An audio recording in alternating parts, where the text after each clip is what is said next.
Kamusta mga kahabi? Good morning sa inyo lahat. And ngayong morning is a very good morning. Kagabi, chinek natin tong mga upcoming clutches natin. So kagabi, parang 50 days na to. And pag-check ko kagabi nung isang clutch natin, yung second clutch natin ng corn snake ngayong season, meron nang nag-peep o meron nang nakalabas yung ulo. Kaya ngayon, check natin kung ano na ba ang nangyari ulit. So yun mga kahabi, ngayon, tara, check natin. Samahan nyo ako syempre. Eto mga kahabi, may tatlo pa tayong clutch dito. Yan. Ito yung second clutch natin. Tapos, third clutch natin yung nasa ilalim neto. Tapos, ito yung ating pang fourth clutch at last clutch ngayong breeding season, ngayong 2026. So, ito mga kahabi. Pag-check ko, ayan o. Nakikita nyo ba yung nakikita ko? Meron ng dalawang nakalabas yung ulo. Ayan, may nag-peep na. Ito yung kahapon. Ayan yung una kahapon, kagabi. Tapos, pag-check ko ulit, ito, meron ng makalabas pa ulit. Ayan, pangalawa. Yung iba, meron na rin ata. Ito, pangatlo. Pangatlo to. Tapos yung iba, yung mga remaining, hindi ko pa masilip ng maayos kasi kung nakikita nyo yung mga moist, ayan o yung tubig, galit na yung moisture o yung tubig na nasa takip. Ayan, yung humidity, galit na galit na. So ano ba ibig sabihin pag ganyan? Ang ibig sabihin yan mga kahabi, malapit nang mapisa yung mga itlog na in-incubate natin. Or kayo, pag nag-incubate kayo, isa to sa sign na malapit nang mapisa yung mga in-incubate nyo na itlog ng reptile. So ito na nga mga kahabi, nilabas ko na itong Tupperware ng ating second clutch ng corn snake ngayong season. At tara, check natin kung ilan na nga ba talaga yung mga nag-peep. Silipin natin. Tagalin natin tong takip. Dahan-dahan lang para hindi, ayun, dahan nga eh. Dahan nga ni, ayun o, daming moist.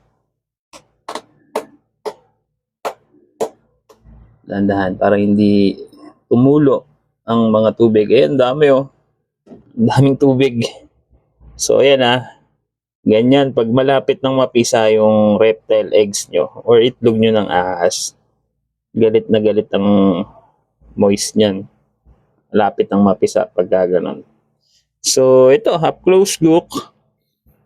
So ito yung kagabi. Ito yung nakita ko kagabi. Ito, nakalabas na yung ulo. Tapos yung ulo niya, dun siya lumabas sa may part ng egg na medyo may deformities yung egg. Dun siya lumabas, baka mas malambot doon.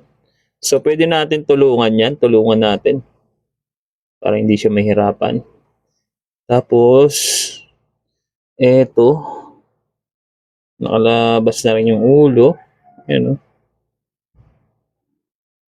Pati ito. At eto. So overall, dito sa clutch na to, 12 eggs to eh. Tama ba?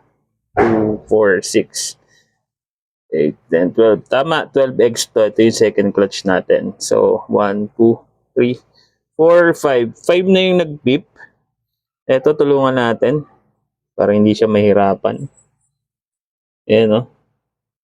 So, nag-start na sila mag-hatch. Kagabi ko nakita to. Kagabi ko chinek. Kagabi nag-start. At kagabi, kahapon, pang 50 days nila, kung di ako nagkakamali.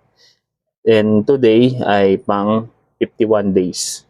So, masyadong maaga, no? Pero mainit kasi. Kaya siguro mabilis ang kanilang hatching. Pero yun naman ang ang usual hatching period ng corn snake, 50 to 60 days. So yun naman ang kahit search nyo through Google, yun ang lalabas. And based naman sa experience natin, tama rin naman. So ito yung isa, ganda ng head stamp. So kunin natin tong isa, check natin kung okay ba yung kalagayan niya. So itong isang to, tingnan natin. Kasi doon siya dumaan, yung may sira na part ng itlog. Ayan o. Albino no? Another albino tayo mga kahabi. Yung mga naubusan ng albino sa first clutch, ito dito kayo bumawi. So sa palagay ko mukhang okay naman, malambot naman yung part na yun. Kaya siguro siya doon dumaan. Pero mamaya, try natin i-cut para mas maluwag at mas makahinga siya ng maayos. So obserbahan na lang muna natin mga kahabi. Pagka mamaya nandyan pa siya, pwede natin i-cut dito banda para hindi siya mahirapan lumabas. Balik muna natin. Yan. Diyan ka muna. Ito, mga nakalabas na. So yun lang muna mga kahabi. Kita-kits tayo next video. Update ko kayo sa susunod na video. Follow for more. Alright, yeah.